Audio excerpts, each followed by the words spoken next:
ஆனா யாருக்கு அனுப்புறாரோ அவங்க நிலைமைய பார்த்தா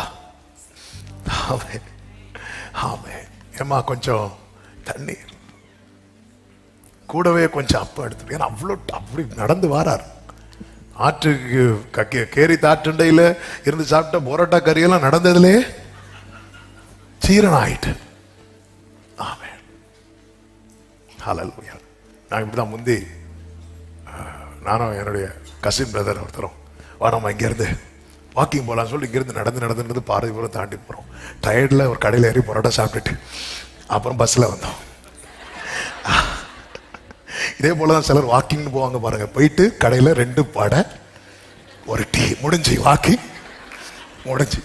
எலியா கேரி தாட்டண்டையிலேருந்து ஊர் விட்டு ஊர் வந்து, ஏமா கொஞ்சம் தண்ணி கொடுமா, அப்படியே கொஞ்சம் அப்பம் சொல்லும்போது இங்கே பாருங்க, என்னிடத்தில் கொஞ்சம் மாவு கொஞ்சம், நான் தண்ணி எடுக்க போறதை பார்த்ததும் எனக்கு எல்லாம் இருக்குன்னு நினைக்காதீங்க. ஆனா இந்த அம்மாவுடைய ஒரு குவாலிட்டி என்னன்னா, இருந்தா கொடுப்பாங்க.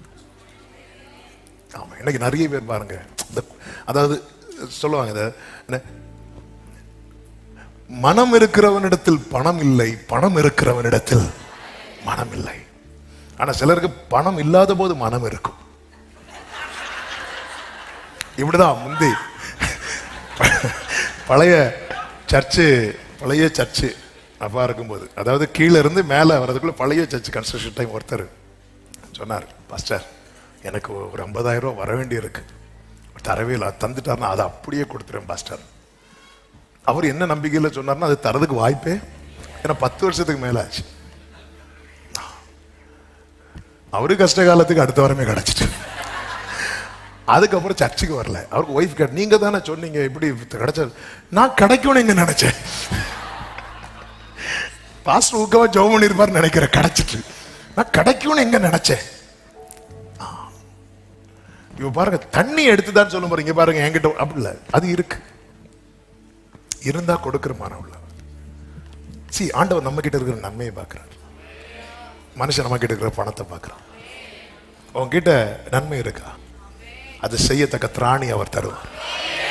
ஆண்டவருடைய குவாலிட்டி என்ன தெரியுமா? ஆண்டவருடைய குவாலிட்டி என்ன தெரியுமா? தேவன் ஒருத்தங்களை போஷிக்கிறார்னா அவங்கள வச்சு 4 பேரை போஷிக்க வைப்பார்.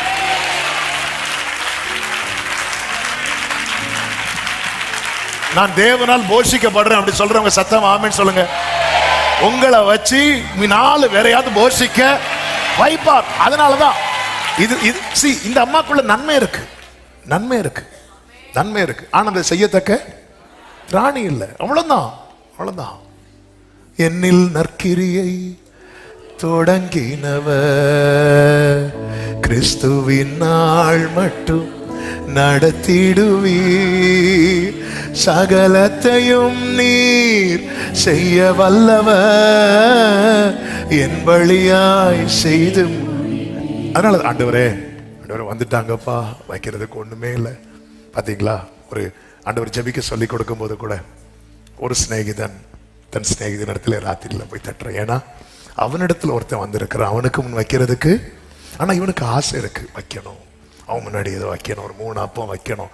ஆனா இவங்கிட்ட இல்லை. உடனே சிநேகிதன் கதவை தட்டினதும் நல்லா புரிஞ்சுக்கோங்க, நமக்குள்ள ஆசை இருக்கும், அதை நிறைவேற்ற வேண்டிய எல்லாம் நம்ம சிநேகிதர் இடத்துல இருக்கு. ஆமென். ஹல்லேலூயா.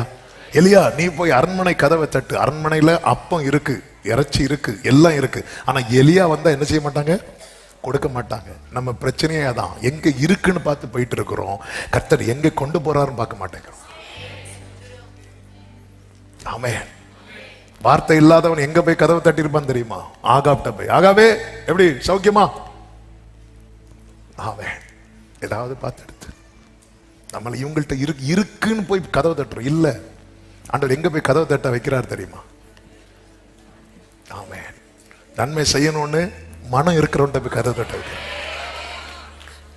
பணம் இருக்கிறவன்ட்ட போய் கதவை தட்ட வைக்கல.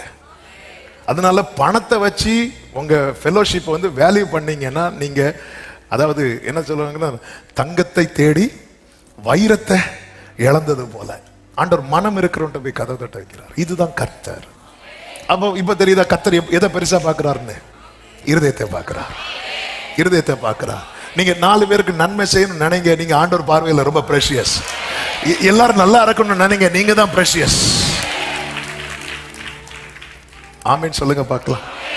ஆமேன். செய்தி பாதிதான் இருக்கு, டைம் ஆயிட்டு, என்ன பண்ண? இந்த அம்மா உள்ளதை சொல்றாங்க. ஆமேன். நானும் என் குமாரனும் சாப்பிட்டு செத்து போக அதை நான் என்ன செய்கிறேன் தெரியுமா? ஆயத்தப்படுத்துறேன். சொல்லும் போது எலியா சொல்றாரு, 13வது வசனம், அப்பொழுது எலியா அவளை பார்த்து, பயப்படாதே, நீ போய் உன் வார்த்தையின்படியே நீ சாவு. அதாவது உன் வார்த்தையின்படியே ஆயத்தப்படுத்து. ஆனாலும் அதுல முதலில் எனக்கு அடையை பண்ணி இந்த இடத்துல வந்து அவங்க நம்பிக்கையில எல்லாம் கை வைக்கல. ஆனா ஒரு வேர்டு வந்துட்டு, பயப்படாத, பயப்படாத. நீங்க மரண விளிம்பில் இருந்தாலும் பயப்படாதன்னு ஒரு வார்த்தை வருதுன்னா அதை ஜெயிக்க போறீங்கன்னு அர்த்தம்.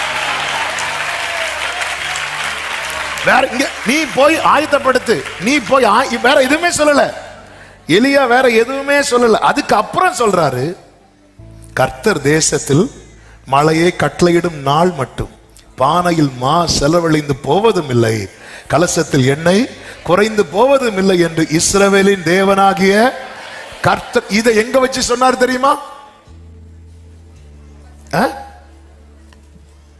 இங்க வச்சுதான் சொல்றார். அங்க வச்சு என்ன சொன்னார்?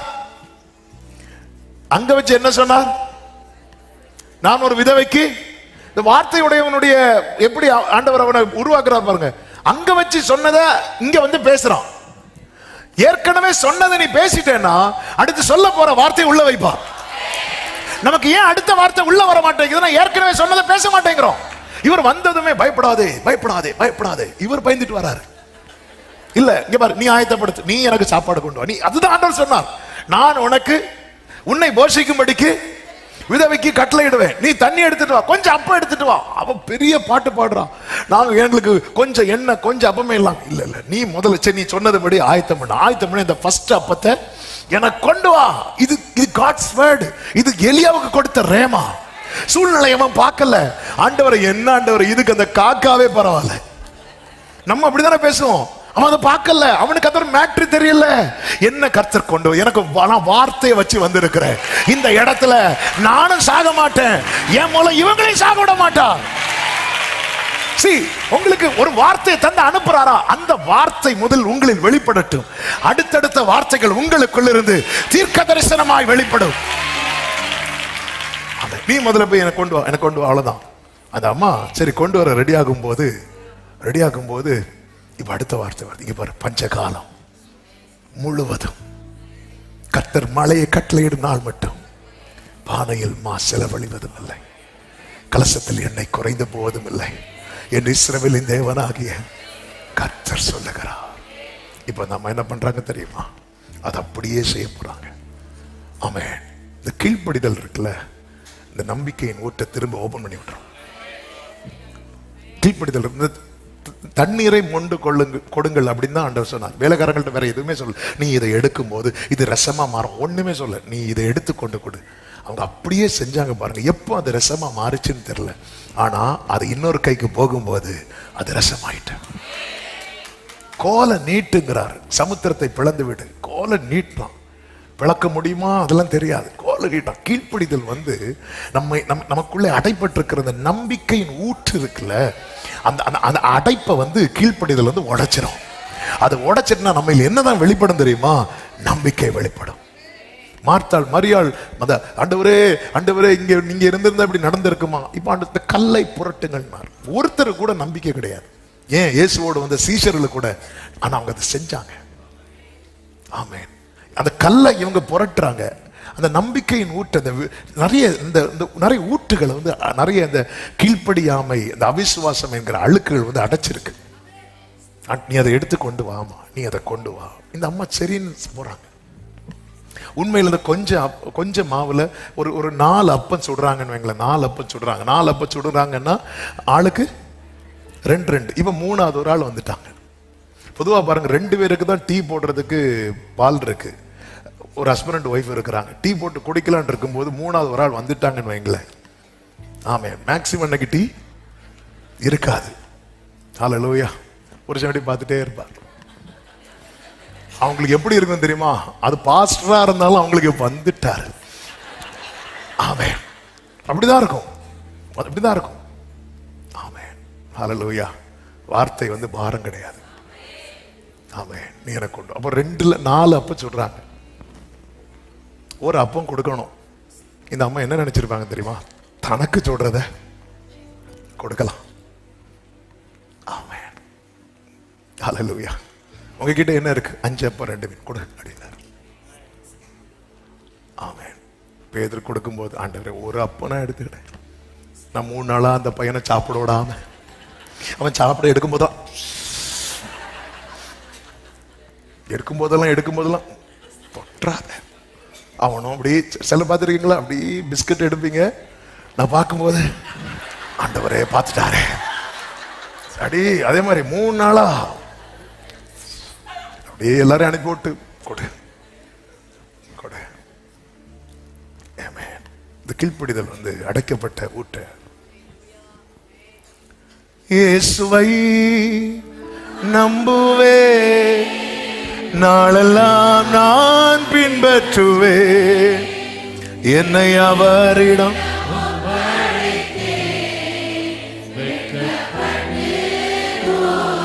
15வது வசனத்தை வாசிங்க, ஜெபிக்கலாம், டைம் ஆயிட்டு. ஆமென். அவள் போய் எலியாவின் சொற்படி செய்தாள். அவளும் இவனும். அடுத்த வார்த்தை பாருங்க. இந்த மேட்டர் நடக்கிறத மொத்தம் 3 நபர்கள் தான். யாரெல்லாம்? எலியா, விதவை, மகன். ஆனா காரியம் கர்த்தர் அந்த கீர்த்தி உள்ள நாட்டை எழும்ப பண்ணினதும் ஒரு பெரிய கூட்டமே சாப்பிடுது. கொஞ்சம் உங்க வீட்டுல கொஞ்சம் யோசித்து பாருங்க. இதை நீங்க இன்னைக்கு விசுவாச கண்டலாம். உங்க வீட்டுல அடுத்த வேளைக்கு சாப்பாடுக்கு ஒரு என்னன்னு தெரியாம இருக்கிறீங்க. இப்ப விசுவாச கண்டல உங்க வீட்டுல ஒரு பெரும் கூட்டம் வந்திருந்து நீங்க ஒரு பெரிய விருந்து வைத்து சாப்பிடுறத கொஞ்சம் இமேஜின் பண்ணி பாருங்க. ஆமென். அல்லேலூயா. நான் சொல்றது ஒரு குறிப்பிட்ட காரியத்தை வச்சு, அதே போல உங்க பாருங்க. அநேக நாள் பஞ்சகாலம் முழுவதும் வீட்டார் எல்லாரும் வந்துட்டாங்க. இப்போ ஆமென், எல்லாரும் தேடி வராங்க. வார்த்தை எலியா இந்த வீட்டுக்குள்ள வந்ததும் சொந்தங்கள்லாம் வர ஆரம்பிச்சிட்டாங்க. வார்த்தை உங்க வாழ்க்கையில வந்ததும் எல்லாரும் வந்துருவாங்க.